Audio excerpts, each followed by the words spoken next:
Tudo bem, pessoal? Bom dia para você que está em casa também. Irmão, tem uma palavra para você. Pode sentar um minutinho. Mas antes de eu entrar nessa palavra que eu tenho para você, eu quero fazer um comentário que é muito importante, é muito relevante, esse comentário que eu quero fazer com você. A Bíblia diz: examine o homem a si mesmo. Eu tenho que aprender a me examinar, irmãos. A minha vida é uma vida de acordo com o que diz a palavra de Deus. Você sabe que ontem eu conversava com a minha netinha. Eu tenho 4 netos já, está vindo um 5º neto aí, e tem uma netinha que ela é muito boazinha. Eu lembro uma vez que ela falou assim para minha esposa: eu não gosto do vovô, né? Eu estou escutando, eu não gosto do vovô. Eu falei assim, eu pensei comigo, falei, vamos ver se ela não gosta, né? Eu estava com o bolso cheio de bala, e eu falei assim para ela, eu falei: ó, você não gosta do vovô não? Ela: não gosto. Eu falei: que pena, eu tenho um monte de bala no meu bolso só para quem gosta de mim. Ela falou: eu amo vovô, eu amo vovô. Mas isso faz muito tempo já, uns 2 anos atrás. E hoje ela gosta muito de estar perto de mim. E ontem eu estava conversando com ela, eu falei para ela assim: você é crente? Porque alguns dias atrás ela estava falando que ela não era crente porque ela tinha dinda. Eu falei: o que é dinda? Ela é madrinha. Crente não tem madrinha. Como eu tenho madrinha, então eu sou crente. Aí eu falei com ela, mas vem cá. Aí a minha outra netinha falou: vovô, quem não é crente não vai para o céu, né? Eu falei: não é bem assim. Falei para ela. Ela falou: não é bem assim? Ela é muito inteligente, a Kathleen. Ela falou: não é bem assim, vovô? Eu falei: não é bem assim. Eu falei: ser crente não significa ir para o céu. Ela falou: como assim, vovô? Eu falei para ela: você tem que ser cristã. Aí ela: cristã? Eu falei: o que significa? Eu falei: a palavra cristã significa parecido com Cristo. Eu falei: então significa o quê? Que eu tenho que ser parecido com o Senhor Jesus. Eu tenho que andar como Jesus andava, eu tenho que falar como Jesus falava, eu tenho que pensar como Jesus pensava. O meu comportamento tem que ser igual ao de Jesus em tudo. Eu falei: senão eu não vou para o céu. Ela falou: vovô? Eu falei: Eu falei: Jesus orava? Então você tem que orar. Jesus pregava o evangelho para as pessoas? Então você tem que pregar. Jesus expulsava demônios? Então você tem que expulsar. Jesus ele tinha o conhecimento da vontade de Deus? Você tem que ter o conhecimento da vontade de Deus. Então eu fui explicando para ela. Irmãos, fala para mim uma coisa: você é crente? Porque crente até o diabo é. A Bíblia diz que o diabo, ele crê tanto que ele chega até a estremecer. De tanto que ele crê, ele chega até a estremecer. Não adianta você falar que você é crente, irmão. Você tem que ver se você é parecido com Cristo. É isso que você tem que ver. O Senhor Jesus, ele tinha misericórdia das pessoas. Você tem misericórdia das pessoas? O Senhor Jesus, ele chegou a mudar os planos dele para socorrer uma pessoa. O cidadão era leproso. Puxa vida, ninguém chegava perto de um leproso, ninguém. Até porque era uma doença que as pessoas, elas não tinham controle na época, elas não tinham conhecimento daquela doença. Aquela doença dizimava a população da época. As pessoas sofriam com aquilo ali. Então eles construíam leprosários longe, fora das cidades, e aquelas pessoas ficavam lá. E a lei dizia dessa maneira: se um leproso fosse encontrado em meio a pessoas sadias, aquela leprosa era apedrejada até a morte. Por quê? Porque ele estava colocando a vida dos outros em risco. Então um leproso jamais poderia estar perto. E uma pessoa sadia, ela jamais chegava perto de um leproso. Jamais. E aquele cidadão vem, leproso, ele olha para Jesus e fala para Jesus: se o Senhor quiser, o Senhor pode me curar. Jesus não se escondeu dele. Jesus não ignorou a necessidade dele. Mesmo sabendo que iria ter que mudar o plano dele, porque ele sabia que aquele homem não ia obedecer a ele, como a maioria de nós não obedecemos a Jesus como deveríamos obedecer. A prova é os frutos da nossa vida. os frutos da nossa vida. É natural, neste mundo tereis aflições, não discuto isso, mas muitas das dores que nós enfrentamos não é por causa dessa palavra. Muitas das dores que nós enfrentamos é porque nós ignoramos a vontade de Deus para fazer aquilo que o nosso coração deseja, aquilo que a nossa carne deseja. Essa é a grande verdade. É coisa séria. Ele sabia que aquele homem não ia obedecer, mas ele não fugiu da necessidade do homem. Isso está lá em Marcos 1,40 para você saber do que eu estou falando. Ó. Um leproso chegou perto de Jesus, ajoelhou-se e disse: Senhor, eu sei que se o Senhor quiser, o Senhor pode me curar. Aí o versículo seguinte, 41, Jesus ficou com muita pena dele, tocou nele e disse: sim, eu quero, você está curado. Eu estava explicando para as pessoas que isso não foi uma simples cura. Não foi uma simples cura. Porque tem situações que a pessoa recebe uma cura de um câncer, mas aquilo ali é uma simples cura. É uma simples cura. Por quê, pastor? Porque aquilo ali não muda a vida da pessoa. Ela só deixou ele estar doente. Só isso. Agora esse homem, essa cura mudou a vida dele. Porque agora ele ia poder casar. Porque agora ele não ia mendigar mais, ele ia poder trabalhar.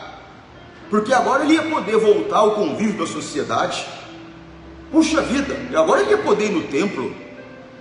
Aquela cura mudou a vida dele. Aquela cura trouxe a ele uma nova vida. Ou seja, não foi uma simples cura, foi uma transformação de vida. Você compreende? Então, quer dizer, Jesus ele não olhou a necessidade daquele homem e se afastou da necessidade dele, não. Ignorou a necessidade dele, não. Não.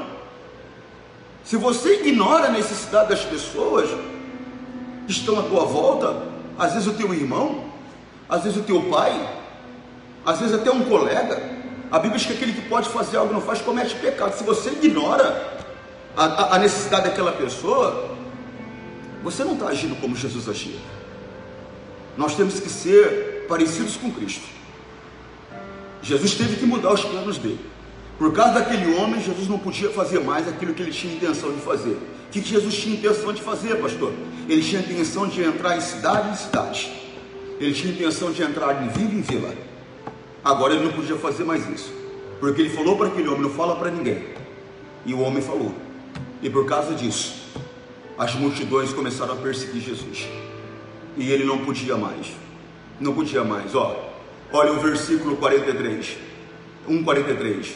E Jesus o ordenou duramente. Você vê que ele ordenou duramente. Jesus deu uma bronca nele, né? Como se chamando a atenção. Porque às vezes você fala com a pessoa, e às vezes você tem que falar com a pessoa duramente. Eu conversava com uma das minhas auxiliares há pouco, e eu lembrei ela de uma repreensão que eu dei a ela. E ela falou: pastor, mas eu nem vi aquilo como repreensão, pastor, nem vi como bronca. Eu falei com ela, porque eu procuro não ser espancador, né? Porque tem pessoas que, se você falar com ela suavemente, é o suficiente. Agora tem pessoas que você tem que ser mais duro com ela. E mesmo você sendo mais duro com ela, muitas vezes, ela não faz aquilo que você está falando. Quem tem filho sabe disso. Tem filho que, se você chegar para ele e falar: filho, não faz mais isso não. Você não precisa falar outra vez. Ele não vai fazer, ele vai te obedecer. E tem filho que, se você chamar e falar: eu vou te dar uma surra, toma vergonha na tua cara. Daqui a pouco ele está fazendo de novo. Ele não te ouve. Então é a mesma coisa com Jesus. Tem pessoa que, se você falar com ela brandamente, uma orientação, ela acolhe aquilo, ela respeita. E tem pessoa que, se você for dura com ela até, mesmo assim ela não te ouve. Quantas pessoas brandamente eu venho e falo: irmão, você não pode vir à igreja só de domingo. Você não pode vir à igreja um domingo sim, um domingo não. Mas nunca me ouviu. Nunca me ouviu. E tem pessoas que eu já cheguei e falei com ela: irmão, está errado o comportamento. E ela mudou. Tem obreiro que não me ouve. Obreiro não ouve. Não ouve. Faz do jeito que quer e acabou. Não importa. E aí, pastor, você vai ficar brigando? Não, por quê? Porque minha função não é brigar com ninguém. Minha função é ensinar. Se a pessoa quer fazer, ela faz. Se ela não quer, é com ela. Só que ela tem que entender. Ela tem que entender que Jesus é o caminho. Se ela não for parecida com Cristo, se ela não estiver andando de acordo com o que diz a palavra, ela vai ter uma surpresa. Ela vai ter uma surpresa ruim, uma surpresa ruim e eterna. Tem gente que não acredita, tem gente que só vai acreditar quando ela chegar, fala, mas vem cá, cadê Jesus? Aí vai aparecer um demônio para ela, vai dizer, mas Jesus não fica aqui não, Jesus fica em outro lugar. Não, mas eu sou crente. Não, mas eu ia na igreja. Mas eu ia. Mas você não respeitava a palavra não, eu estava com você o tempo todo. E agora você vai passar a eternidade comigo no inferno. Você está pensando que é brincadeira? Tem gente que só vem à igreja porque o marido faz ela vir. Tem gente que só vem à igreja porque a mulher pega no pé para ele vir. Tem gente que só vem à igreja porque o pai manda, porque a mãe manda. Ou seja, ele não tem compromisso nenhum com Jesus e não quer nada com Jesus. Ele quer com o mundo. Quer com o mundo. É aquele filho que diante do pai e da mãe é de um jeito, longe de outro. Tem situações que ela usa uma roupa diante do pai e da mãe, mas carrega uma roupa dentro da sacola. O pai e a mãe saiu, ela coloca aquela roupa para poder sair com as amigas dela, aquela roupa indecente, escandalosa, quer dizer, na frente de um jeito e nas costas de outro. Tem gente que você olha para ela, a cara é de crente, o jeito é de crente, mas é só na fachada, o interior é de demônio. O Senhor Jesus fala sobre isso, ele falou, vós sois como sepulcros caiados, quer dizer, por fora de um jeito, mas por dentro de outro. Irmão, a pessoa vai ter uma surpresa. Irmão, nós temos que levar a nossa vida com responsabilidade. Nós temos que levar a nossa vida com compromisso. Até porque tem pessoas que a salvação delas está dependendo da nossa salvação. O nosso filho é um exemplo. Creio no Senhor Jesus Cristo, será salvo tu e tua casa. Se eu não sou salvo, como é que a minha casa vai ser salva? Ah, pastor, meu filho não vale nada. Ah, pastor, meu filho dá dor de cabeça. Ah, pastor, meu filho e minha filha, não sei o quê. Mas a culpa é do filho e da filha? Ah, irmão, quem foi que ensinou? Quem foi que criou? Quem foi que orientou? Se o meu filho não presta, a culpa é dele? Ou a culpa é minha que não soube orientar da maneira correta? Tem que parar e analisar. Examine o homem assim. Os antigos já diziam, o fruto não cai longe da árvore. Se o meu filho não presta, eu tenho que ver se não é porque eu não presto também. Porque muitas vezes é o meu comportamento, é o meu exemplo dentro de casa que reflete no comportamento do meu filho. É coisa séria que eu estou falando com você. É coisa muito séria. Nós temos que levar a nossa vida com compromisso. Eu fico vendo que tem pessoas que nem oram. Nem oram, quer dizer, não existe compromisso. Mas tudo tem um limite. Eu estava até conversando com um amigo meu, que ontem a Bíblia diz que o mel é bom, demais faz mal, né? Não, tem que tomar água, Júnior, tem que tomar água, Júnior, tem que tomar água. Eu falei, mas não é assim. Eu falei, o meu tio tomava 5 litros de água todos os dias, arrebentou com o rim dele, teve que fazer hemodiálise por 16 anos. Eu falei, você tem que tomar água, mas existe um limite. Eu falei, quantos quilos você pesa? Ele falou, pesa 89. Eu falei, é 3 litros, 3.200 no máximo. Mais do que isso vai trazer prejuízo para você. Ou seja, você não pode ficar sem água, mas não pode tomar água em excesso também. É a mesma coisa. Eu não posso deixar de orar, mas também não vou ficar que nem doido por aí. Só falar, não, é louco.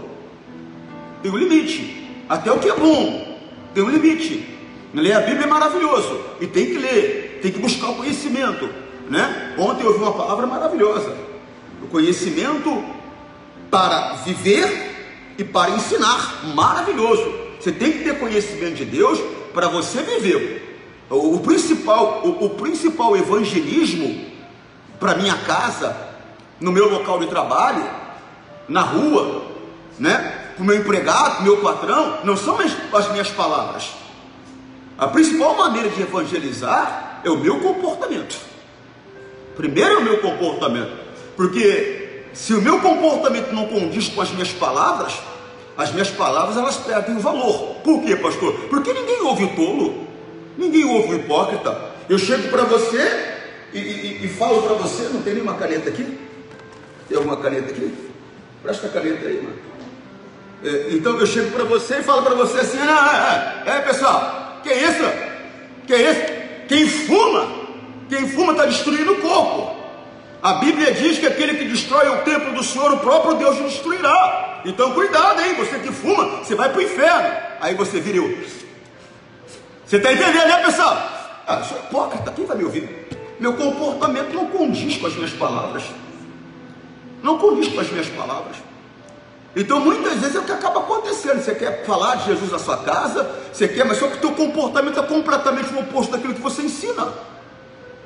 Você quer falar de Jesus no seu local de trabalho, mas o seu comportamento é completamente o oposto daquilo que você fala. Quer dizer, então a principal maneira de evangelizar na minha casa, no meu local de trabalho, o meu empregado, o meu patrão, é o meu comportamento, a minha maneira de viver. Você está compreendendo? Nós temos que ter esse entendimento. Olha lá, ó, Esdras, capítulo 7, versículo 10. Eu achei maravilhoso isso. É maravilhoso essa palavra, maravilhosa essa palavra. Ó, Esdras havia dedicado a sua vida a estudar. Tem gente que se dedica a vida dele a estudar, sim, mas a ciência do homem. Isso é ruim, pastor? É bom, é bom, é bom, mas vai ajudar você a ter uma vida boa aqui. Vai ajudar você a ter uma vida boa aqui. Não vai refletir na eternidade. É bom ter o conhecimento humano, é claro. A ciência humana, é claro. É claro. Eu me torno um cientista e de repente descubro a maneira da pessoa ficar curada do câncer, coisa que ninguém descobriu até hoje, mas descubro a maneira da pessoa ficar curada do câncer. Que maravilha. Como eu vou poder ajudar as pessoas, né? Aquelas pessoas que estão querendo emagrecer e não conseguem, né? Eu descubro a maneira da pessoa emagrecer, né? Ah, pastor, tem um jeito de emagrecer, pastor. É só malhar e comer pouco. Para alguns funciona, para outros não funciona. Cada um tem um organismo, né? Para uns dá certo. O meu filho emagreceu 25 quilos, o meu filho. A única coisa que ele fez foi parar de comer arroz. Mais nada. Mais nada. Eu parei de comer arroz e engordei mais uns 10. Quer dizer, explica. Explica. Explica. Um amigo meu teve Covid e emagreceu 17 quilos, eu engordei 6. Tive Covid e engordei 6, quer dizer, explica. Tem coisa que nem Freud, né? Nem Freud consegue explicar. Então, quer dizer, é bom você ter o conhecimento da ciência humana, mas fica nisso, fica aqui, né? Fica aqui. E de repente, se você escrever em um livro, né? Você anotar o conhecimento, deixar arquivado o conhecimento de alguma maneira, pode ajudar até alguém daqui a 500 anos, né? Mas fica nisso. Agora, no momento que você se dedica a conhecer as coisas de Deus, né? Conhecer a Deus. Se eu quero conhecer a Deus, no bom sentido da palavra, eu tenho que fiar a cara aqui, ó. Se eu quiser conhecer a Deus, eu tenho que fiar a cara aqui. Mas eu tenho que conhecer, entender. Para isso, eu vou ter que estudar história. Vou ter que estudar história. Porque senão eu vou ler coisa na Bíblia aqui que não vai ter sentido para mim. Por quê, pastor? Porque era um costume da época. E eu vou ter que saber que era costume da época, entender o costume da época. Senão não vai ter jeito. Eu, por exemplo, a primeira vez que eu li que levaram um rapaz em cima de um telhado e tiraram parte do telhado e colocaram em cima e colocaram o rapaz diante de Jesus, eu fiquei imaginando a cultura e a sociedade que nós vivemos. Quando eu fui estudar, eu vi que não tem nada a ver com a cultura e com a sociedade que nós vivemos hoje.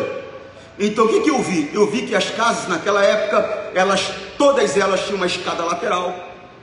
As pessoas tinham o costume de usar a parte de cima, né? Mais ou menos como usa em São Paulo hoje, o churrasquinho na laje, né? Não tem aqui em São Paulo, usa muito esse negócio de fazer churrasquinho na laje, né? Tem a laje já própria, o cara já vai com a ideia, né? Porque em São Paulo não tem espaço praticamente para nada, então já vai com a ideia de fazer a laje para poder fazer o churrasquinho na laje. Então eles tinham esse costume de fazer o uso daquela parte, né? O telhado não era como o telhado que nós conhecemos. Nós aprendemos sobre casa de sapê na escola, lembra? Eu aprendi na escola, mas eu morei no Nordeste e eu vi o que é casa de sapê, né? Eu morei no Maranhão, mas só que eles usam lá para fazer telhado a folha do babaçu. É um coco muito conhecido. Lá eles fazem tudo do babaçu.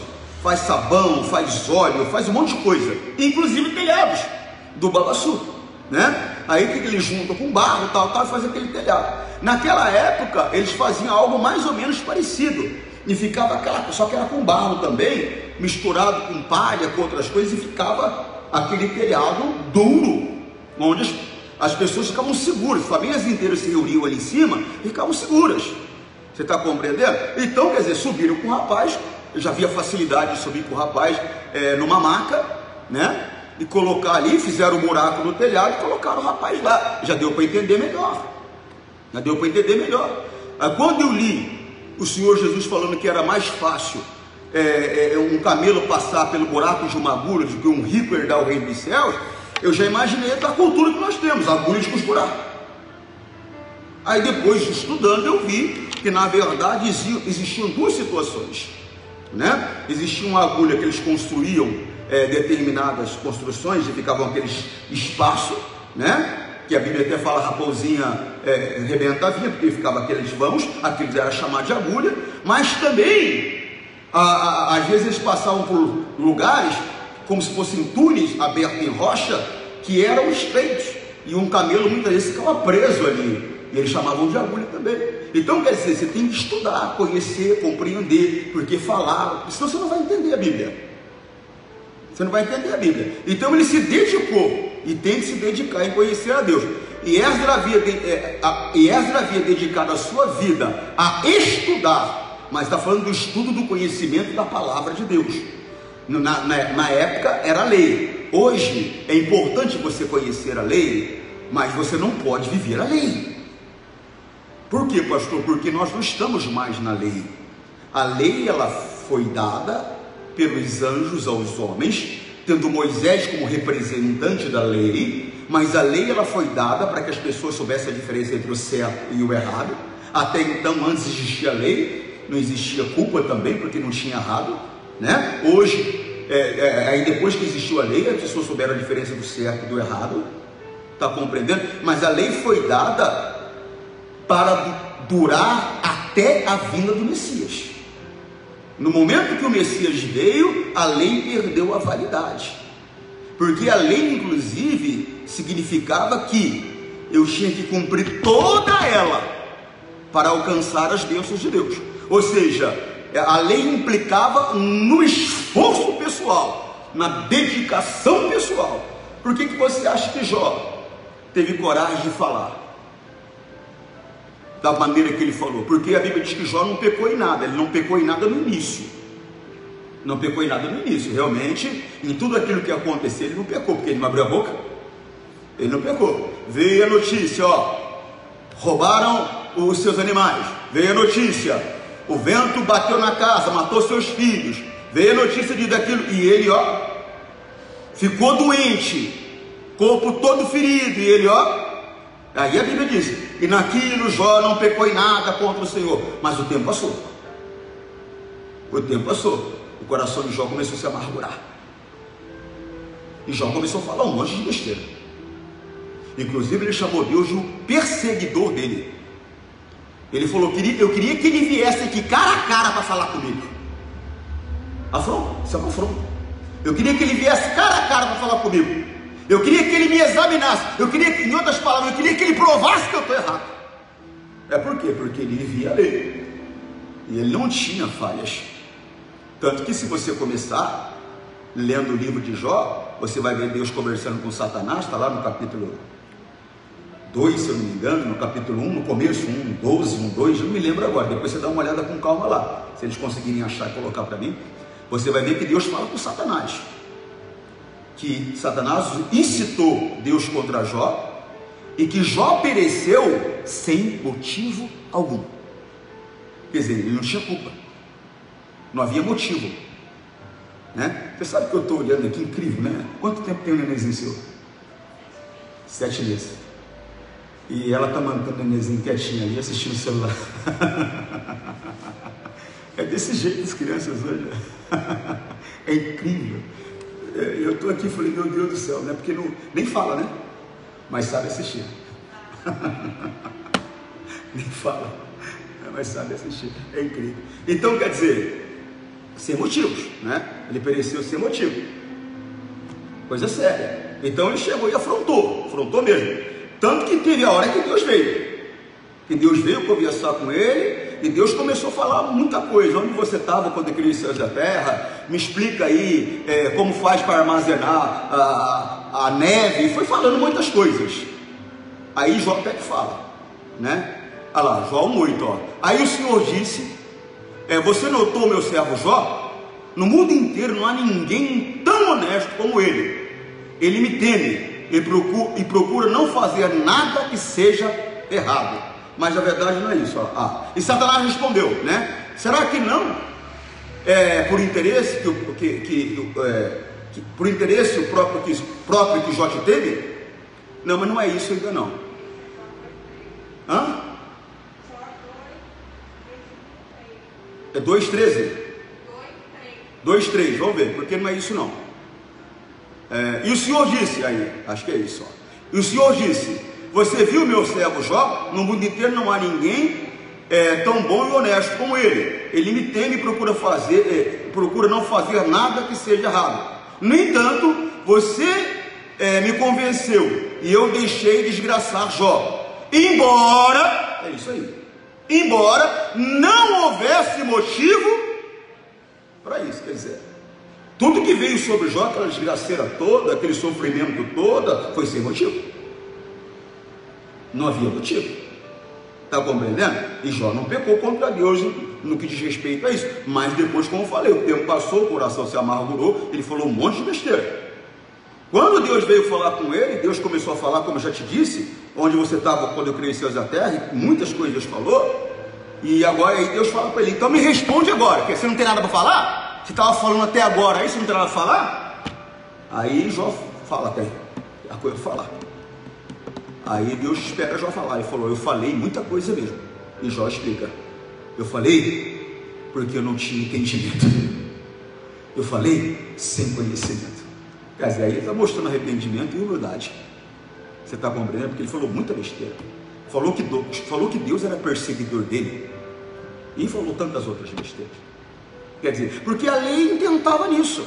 A lei era isso, era você exercer, alcançar por esforço próprio. Agora hoje, o Messias já veio. Nós estamos num período de graça, na graça. E presta atenção nisso, hein? Muito cuidado. A graça significa o que, pastor? Que não é por méritos que eu alcanço nada. É tudo por meio da fé. É por confiar em Deus. Você está compreendendo? Mas presta atenção. A graça, ela não me dá liberdade para o pecado. Na verdade, quem vive a graça, vive longe do pecado. Porque quem vive a graça, tem uma intenção no coração. Qual é, pastor? Agradar a Deus em tudo. Então ele fica longe do que é errado, porque ele quer agradar a Deus em tudo. Ele quer dar prazer a Deus. Ele quer que Deus seja feliz com ele, né? Eu falo com Deus que eu quero ouvir o que Deus falou para Jesus. O que ele falou? Esse é o meu filho amado, em quem eu tenho contentamento, em quem tenho prazer. Deus não pode olhar para mim e falar assim, Júnior, o Júnior é uma decepção para mim. Eu confiei no Júnior, mas o Júnior só me dá dor de cabeça. Vive andado de mão dada com o pecado, é mentiroso, é enganador. Ô irmão, que tristeza, irmão. Misericórdia, misericórdia. Deus tem que olhar para mim, Deus tem que olhar para você, e tem que olhar para mim, para você com orgulho, de um jeito que, sabe, ele não se contém. Eu tava assim imaginando Deus olhando Jesus, e ele ficou tão orgulhoso, tão satisfeito, que ele não se conteve. Ele teve que falar, meu filho amado, em quem eu tenho prazer. Quem é pai sabe. Quem é pai sabe a alegria que um pai tem de ver o filho dele tendo sucesso. Oxe, você acha que um pai de verdade se alegra em ver o filho quebrando a cara, em ver o filho sofrendo? Nunca. Um pai de verdade, ele quer ver o sucesso do filho, quer ver o filho feliz, quer ver o filho alcançando os sonhos, quer ver o filho vivendo uma vida onde o filho tem uma vida realizada. Qualquer pai, Deus não é diferente, Deus não é diferente, né? Deus não é diferente. Olha lá o Jó 42:3, ó. E tu me perguntastes, como me atrevi, pôr em dúvida a tua sabedoria, visto que sou tão ignorante, isso é Jó falando com Deus, é que falei coisas que eu não compreendia, coisas que eram maravilhosas demais para mim, e que eu não podia entender. Quer dizer, era algo tão grandioso, que eu, na minha ignorância, na minha estupidez, achei que podia abrir a boca para falar alguma coisa, mas percebi que na verdade eu nunca tive capacidade de compreender a tua grandeza. Era isso que ele quis dizer para Deus. Nunca tive capacidade de compreender a tua grandeza. Sempre fui muito pequeno para compreender as maravilhas do Senhor. E Deus viu a sinceridade, e Deus se mostrou como Ele é, misericordioso. Alguns teólogos eles chegam a dizer que essa situação que Jó passou foi uma situação transitória, que durou em média 6 a 7 meses. Depois Deus deu a Jó de volta em dobro. Inclusive ele usou as pessoas que estavam à volta de Jó para dobrar a riqueza de Jó. Jó se tornou mais rico, 2 vezes mais do que ele tinha, ele passou a ter. E pessoas vieram, trouxeram dinheiro, trouxeram ouro, trouxeram isso, trouxeram aquilo, e de repente Jó era o homem mais poderoso do que era antes, 2 vezes mais. E é o que Deus quer fazer por mim e por você, 2 vezes mais do que Ele já fez. Mas nós temos que aprender a respeitar, nós temos que aprender a obedecer a palavra. Volta em Esdras novamente, por favor. Presta atenção na seriedade disso. E Esdras havia dedicado a sua vida a estudar. Presta atenção. Irmão, você não praticar não adianta. Eu conheço, mas eu não vivo. Eu conheço que eu não posso mentir, mas eu minto. Poxa vida, eu conheço que eu tenho que parar para ouvir a palavra de Deus, mas eu não paro. Eu conheço que eu tenho que ler a Bíblia, mas eu não leio. Eu conheço que eu tenho que orar. Raramente eu oro. Desculpe a minha maneira de falar. Normalmente a pessoa ora quando o bicho pega, quando a situação se complica. E quer saber? Normalmente a pessoa ora quando não dá mais. Às vezes não dá nem mais. Não dá mais. Eu estava vendo, só para você entender como as coisas funcionam, porque na verdade é uma ligação muito forte do sobrenatural com o natural. Eu estava vendo sobre um cantor conhecido, o nome dele era Vando. Ele não existe mais, então não é Vando, era Vando. Ele ficou muito famoso, e ele teve um infarto, e infelizmente ele foi a óbito. E eu vi a entrevista do médico dele. Se você procurar na internet hoje, você vai achar. Eu vi a entrevista do médico dele. Ele falou: puxa vida, o Vando teve um infarto leve. Se ele se exercitasse, o corpo dele teria força para suportar esse infarto. Ele não teria morrido. Mas ele não se exercitava, não fazia nada. O infarto leve levou ele embora.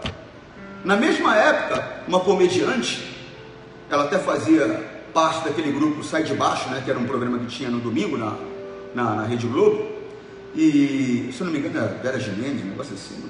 Ela teve um infarto, e ela teve um infarto muito forte, mas ela não morreu. Por quê? Há 5 anos ela se exercitava já, então o corpo dela estava forte o suficiente para aguentar aquele infarto. Tem pessoas que morrem, não é a hora dela morrer, só que ela não cuida do corpo dela. O corpo dela não tem força para suportar um ataque de um vírus. Quantas pessoas morreram agora nessa pandemia, que se exercitasse um pouco, não teria morrido. O corpo teria aguentado, teria suportado, mas não se exercitava. Quando surgiu essa pandemia, eu analisei. Você tem que analisar as coisas. Eu percebi que ela atacava muita coisa do corpo, mas principalmente o sistema respiratório. Eu falei: o que fortalece o sistema respiratório? Pensei comigo, exercício aeróbico. Falei: então eu vou começar a correr. Já corri um pouco, falei: vou começar a correr mais. Aí saí eu e minha esposa para correr na rua. Aí corrimos aí no começo 1-2 quilômetros, e depois foi. De repente, depois de 1 mês e meio, nós estávamos correndo, eu e minha esposa, nós estávamos correndo 5-6 quilômetros, eu e ela. Quando a Covid chegou em mim, foi como uma marolinha. Sabe o que é marola, né? Marola, porque tem aquela onda forte, tem aquela marolinha, né, que chega devagar, né? Chegou como uma marola para mim. Tive febre um dia. Outro dia eu já não senti mais nada. Já estava tudo bem. Quando eu vi que não tinha risco de transmitir para mais ninguém, vim, fiz reunião, você nem ficou sabendo que eu estava com Covid. Só falei para você depois. E tudo bem. Você está compreendendo? Agora tem pessoas, amigos meus, que eu perdi, que se complicou a situação. Por quê? Porque sedentário. Porque às vezes a pessoa ela é fortinha assim, mais bonita que os outros, que nem eu, mas eu sou sedentário. E tem magrelinho, até com uma aparência mais saudável, mas é só por fora, é sedentário, coitado. Se chamar ele para correr 1 quilômetro, ele vai chegar lá com a língua maior que a minha gravata. Não vai aguentar. Tem cidadão que malha, tem o corpo. Meu filho era assim. Meu filho, eu lembro dele fazendo supino com 50 quilos de cada lado, forte. Mas eu ia chamar ele para correr na praia comigo, morava em São Luís do Maranhão, ele não conseguia correr 1 quilômetro, não conseguia. Eu e minha esposa corríamos. Eu não gostava de correr com a minha esposa, porque ela me deixava longe, né? Ela tem a perna curtinha, mas parece aquelas formigas, né? Me deixava distante. Falei para ela, não vou correr com você não. Falei, vou para correr com você, eu corro sozinho, que você me deixa 2 quilômetros de distância. Quer dizer, não dá, né? Mas quer dizer, corríamos. Ele não aguentava, forte. Que eu não, o máximo que eu consegui, no meu auge que eu fazia exercício, praticamente todos os dias, foi eu conseguir levantar com 35 de cada lado. Fiquei 1 ano sem fazer, não consegui levantar 10 de cada lado. É o corpo humano. Então, quer dizer, tem gente que vai embora, não é porque é a hora dela, porque ela não cuida direito do corpo dela.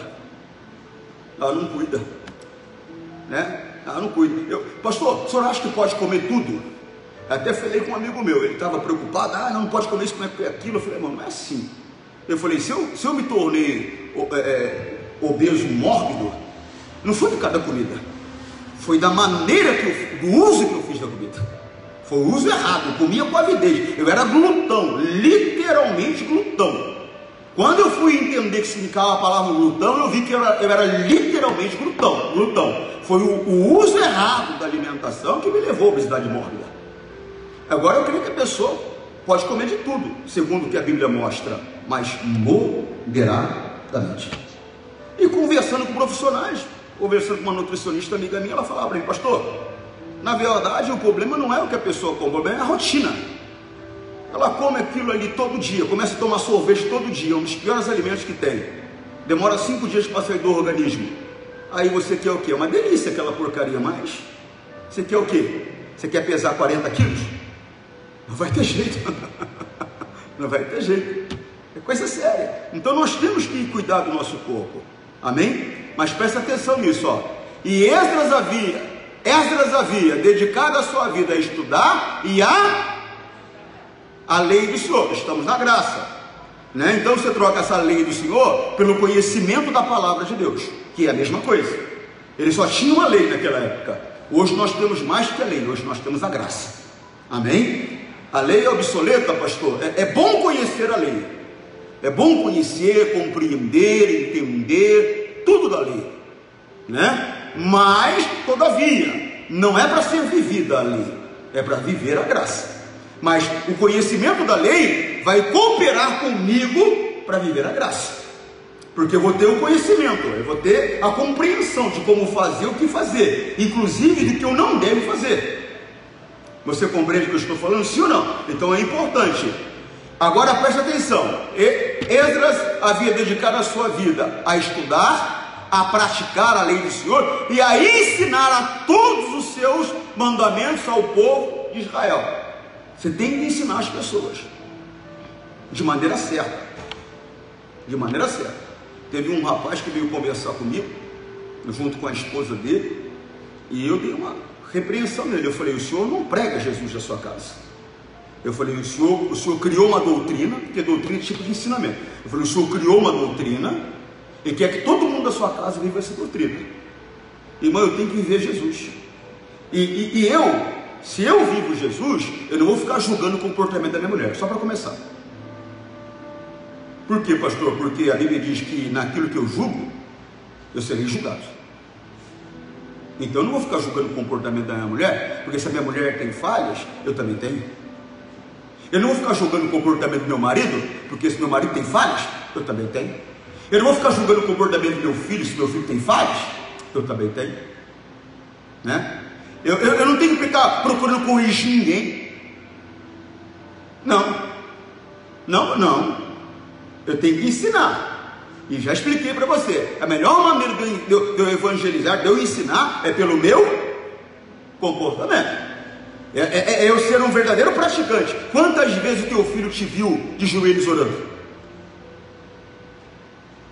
Quantas vezes o teu filho te viu abrindo mão lá da novela das 6, das 7, das 8, das 10, das 20, sei lá, para estudar a Bíblia?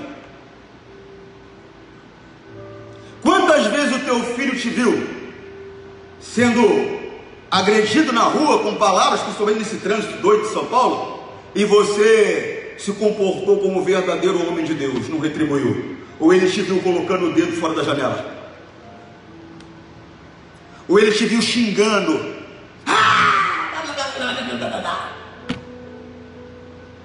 Aí depois você ainda quer falar de Jesus para ele? Talvez por respeito a você, ele não vai falar nada, né? Mas dentro dele ele vai falar: pô, papai viu que história? Eu sei quem ele é, pô. Mamãe tá com aí, fica dando uma de moralista, mamãe aí. Mas pensa ela que eu não vejo ela de olho no amigo do papai? Pensa que eu sou retardado? Então o teu comportamento é fundamental. O comportamento é fundamental. É a melhor maneira de pregar o evangelho. Tanto que se você vê o apóstolo Paulo, ele orientando as mulheres casadas com pessoas, com homens que não eram de Jesus, que elas deveriam ganhar os maridos pelo testemunho. Pelo testemunho. O meu testemunho, ele fala por mim. Jesus falou isso. Jesus falou: não preciso que ninguém fale de mim. O meu testemunho fala por mim. As minhas obras falam por mim. As tuas obras, o teu testemunho tem que falar por você. No teu local de trabalho, volto a dizer, na tua casa, diante dos teus filhos, teu patrão, teu empregado, teu vizinho. Tem pessoa que o vizinho gosta tanto dela que todo dia ele coloca uma macumba lá na porta da casa dela. E a pessoa diz que é crente, diz que é de Jesus. Só que é uma pessoa que eu nunca vi um negócio desse. Parece que chupou limão a vida inteira. Chega para ela: bom dia. Pô, você não é de Jesus? Sou. Qual é um dos principais frutos do Espírito Santo? Não é alegria? Não é alegria? Você vive mal-humorado. Tem gente que nunca viu um negócio desse. Você vai conversar com ela: como é que tá? Não tá bom não. Nunca tá bom. Às vezes você tem um dia, acontece, neste mundo tereis aflições, né? Tem aquele dia que, poxa vida, né? Parece que está tudo de perna para o alto para a gente, né? Mas mesmo assim, se eu confio em Deus, a minha paz, ela vai ser mantida. A minha paz, ela vai ser mantida. É muito sério. É muito sério. Nós temos que aprender a viver de acordo com o que diz a palavra de Deus. E quando nós falarmos de Jesus, quem nos olhar vai ver que as nossas palavras condiz com o nosso comportamento. Vai ver que nós conhecemos, vivemos e ensinamos. Porque tem gente que conhece, mas não vive nada, mas quer que os outros vivem. Quer dizer, ela quer cobrar dos outros aquilo que nem ela faz. Quer cobrar da esposa, quer cobrar do filho, quer cobrar do marido, quer cobrar do vizinho. Nem ela vive, nem ela pratica, mas quer cobrar dos outros. Essa é a prova de que Jesus não está nela. Você quer ver uma pessoa que Jesus está nela? Você vai ver que essa pessoa é parecida com Jesus. Jesus não julgava ninguém. Não julgava, pastor? Não julgava. Para e analisa. Ele mesmo disse: eu mesmo não vos julgo. A palavra que eu tenho dado a vocês, essa vos julgará. O que significa, pastor? Olha o que vai te julgar aqui, ó. Olha o que vai me julgar aqui. A palavra está sendo dada para a gente. Então, como homem, eu não tenho que julgar ninguém. Deixa que a palavra julga. Como homem, eu não tenho que me vingar de ninguém. Se alguém vai se vingar, a Bíblia diz que a vingança pertence a quem? Ao Senhor. Eu não vou me vingar de ninguém. A pastora, a pessoa fez isso, fez aquilo outro, fez aquilo outro. Ela com Deus. Ela com Deus. Ontem eu chamei um pastor, que eu tenho liberdade, amigo, mas dei uma bronca nele. Eu falei, rapaz, você toma vergonha na tua cara, rapaz, você tem que agir como homem de Deus. Mas pastor, eu tive muita paciência. Eu falei, você tem que continuar tendo paciência. Tem que ter domínio próprio. Aí até citei para ele uma situação que eu passei. Eu falei, você viu qual foi o meu comportamento? Ele falou, eu vi. Eu falei, então.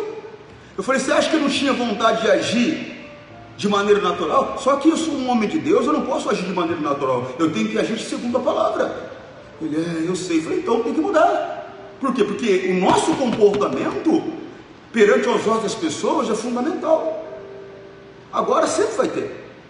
Sempre vai ter quem vai falar de você, mas que fale de você não sendo verdade. Porque se falar de você sendo verdade, aí é sinal que você não está bem, que você deve rapidamente se consertar antes que a tua oportunidade passe. Você entende o que eu estou falando? Sim ou não? Sim ou não? Diga graças a Deus.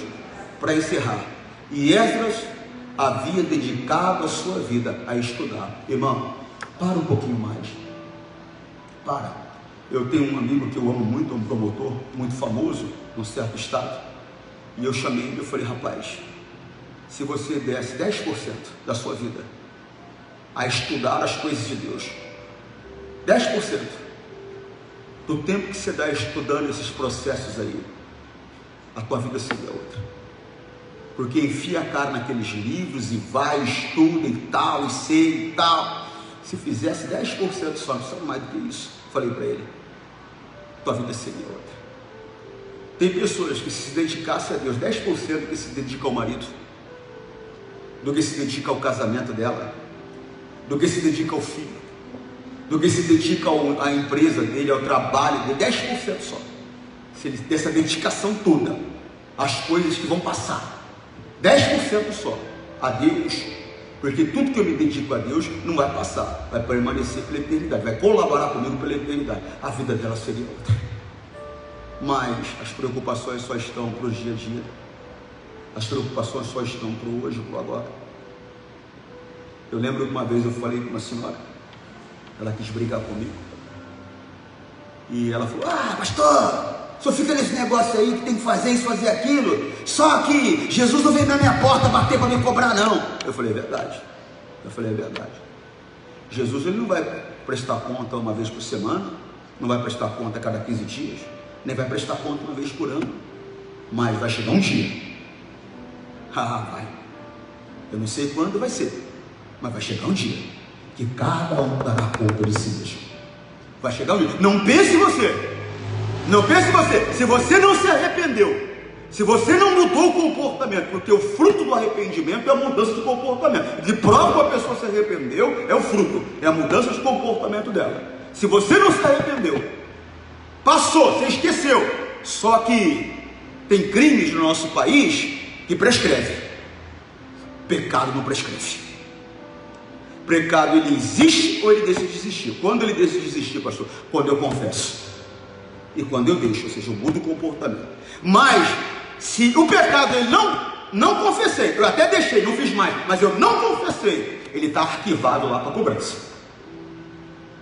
Eu adulterei, enganei minha mulher, me arrependi, prova que eu nunca mais enganei minha mulher, só que eu não confessei para ela não. E aí, pastor? Está arquivado para cobrança. Está arquivado para cobrança. E se eu não me confessar com ela antes de eu fechar os meus olhos aqui, eu posso ser condenado por causa desse adultério. Se eu confessar para ela antes de eu fechar os meus olhos aqui, ele não vai aparecer mais. Pecado confessado, pecado inexistente, deixou de existir, não existe mais, não tem nada para ser cobrado de mim depois. E quantas pessoas escondeu o pecado dela, escondeu o erro dela, escondeu a falha dela? O marido não sabe, o filho não sabe, a mãe não sabe, o irmão não sabe, só que Deus sabe. Teve uma senhora que chegou para mim e falou: pastor, isso há muitos anos atrás, não precisa nem especular, não tem nada a ver com Piracicaba, há muitos anos atrás, Eu estava dando um atendimento, essa senhora, ela veio chorando conversar comigo, e ela falou: pastor, eu tenho um pecado para confessar para o senhor. Eu falei: para mim? Ela falou: é, pastor. Ela falou: pastor, eu matei minha filha. Eu falei: como assim a senhora matou? Ela falou: pastor, a polícia investigou, todo mundo investigou, e eles chegaram à conclusão que foi um acidente, mas não foi. Eu deliberadamente matei minha filha, eu sei que eu matei, eu fiz. Ninguém descobriu, mas eu fiz. E eu preciso confessar para o senhor, porque aquela mulher entendeu que, apesar de ninguém ter descoberto, se ela não confessasse, ela pagaria o preço depois. Ela falou: pastor, não tem um dia da minha vida que eu não me arrependo pelo que eu fiz. Não tem um dia, não tem um dia, mas eu fiz. Ninguém sabe, meu marido não sabe, minha família não sabe, a polícia não sabe. Investigaram, concluíram que foi acidente, ninguém sabe, mas eu sei, Jesus sabe. Irmão, tem coisas que, se você não for a Deus hoje, se você não confessar, olha lá, primeira carta de João 9, se confessamos os nossos pecados, presta atenção nisso, se confessamos os nossos pecados, Ele quem? Deus, é fiel e justo para nos perdoar os pecados e nos purificar de toda injustiça. Por quê? Porque o pecado, ele causa um dano, mas no momento que eu confesso, está compreendendo? O Senhor Deus, ele me perdoa, e o dano eterno que esse pecado poderia me causar, não vai causar mais. A injustiça toda ela deixa de existir.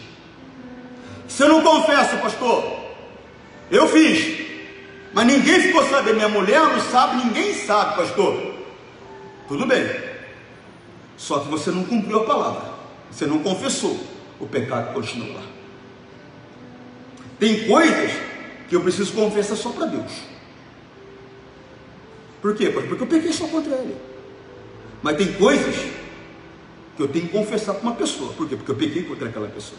Eu falei contra ela, eu menti contra ela, eu roubei ela, eu enganei ela, eu trapacei ela, eu fiz maldade contra ela.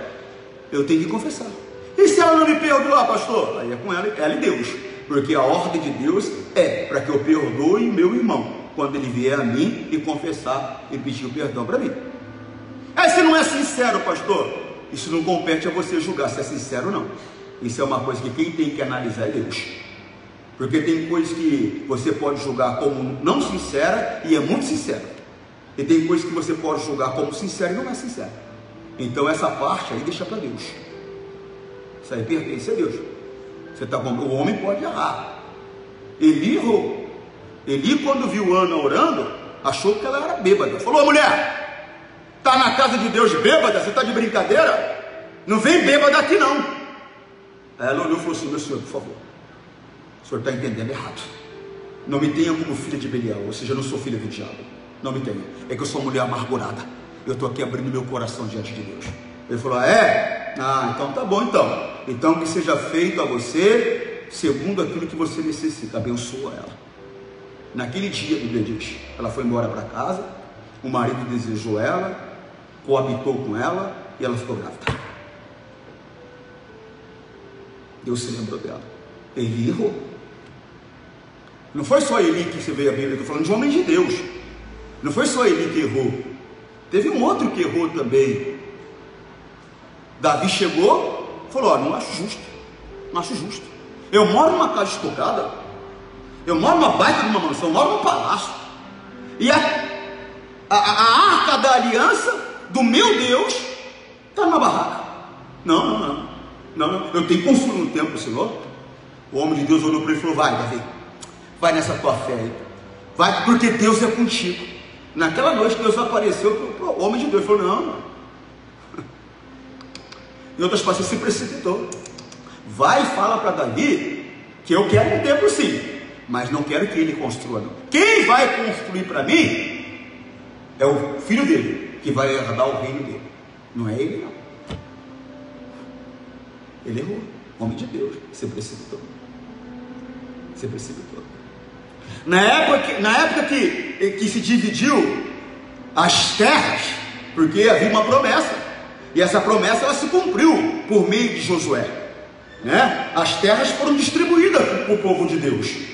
Teve três das tribos que as terras que foram dadas além do Jordão, e eles construíram um grande altar. Isso está lá em Josué 22, depois você lê lá. E eles construíram um grande altar, e a Bíblia diz que esse altar podia ser visto de longe. As outras tribos, elas se reuniram para guerrear contra as 3 tribos, porque eles acreditaram que eles estavam abandonando a Deus. E eles falaram: não, peraí. Falou: peraí, nós construímos um altar sim, mas não foi para oferecer sacrifício aqui, porque o altar de Deus ficava de frente da tenda da aliança. Era só naquele altar que podia oferecer sacrifício. Falou: não, peraí, nós não fizemos para isso, nós fizemos por uma outra razão. Nós fizemos para ficar como memorial, como lembrança, para os nossos descendentes e para os descendentes de vocês, para que amanhã os descendentes de vocês não falem: ó, tá vendo? Eles estão do lado do Jordão, eles não têm nada a ver com o nosso Deus. E os nossos descendentes não digam que nós não temos nada a ver com aquele Deus. Então esse altar aqui, para que eles saibam que nós pertencemos a Deus, e para que os seus descendentes também saibam que pertencemos a Deus. Se eu estiver mentindo, que o próprio Deus me mate agora, mas Deus conhece a intenção do meu coração. Aí eles olharam, receberam aquilo como verdade, porque era verdade, e a paz reinou. Quer dizer, eles fizeram um julgamento errado. Então, pode acontecer de alguém vir para você e parecer ser muito sincera, e não é. E aquela que você olha e fala: acho que ela não falou a verdade comigo não, ela não me parece muito sincera, ela está sendo totalmente sincera. Então deixa para Deus julgar essa parte. Deixa para Deus julgar essa parte. O que você tem que fazer é perdoar aquele que vem pedir perdão para você. Amém, Jesus? Vamos parar por aqui, que eu estou vendo a hora, senão vamos sair tarde daqui. Que Deus possa falar mais do seu coração, possa falar o seu também. Mas eu quero que você entenda que sem compromisso com Deus, você não vai poder entrar no céu, não. Você não tem que ser crente, você tem que ser cristão. Você tem que ser parecido com Cristo. Parecido com Cristo. Os mesmos pensamentos, as mesmas atitudes. Senão você não vai entrar, não. Eu tenho que ser seguidor de Jesus. Os passos dele, meu pé tem que estar em cima do passo que ele pisou. Quem segue uma pessoa é aquela que está atrás dela. Para onde ela vai. Se você não faz o que Jesus fazia, você não segue Jesus. Não adianta falar: eu vou na igreja há muito tempo. Tem um monte de gente que vai na igreja há muito tempo e vai para o inferno. Tem pastor que vai para o inferno. Tem obreiro que vai para o inferno. Porque apesar de estar na igreja, não segue Jesus. Você tem que seguir Jesus. Amém? Forte abraço, Deus te abençoe. Até mais.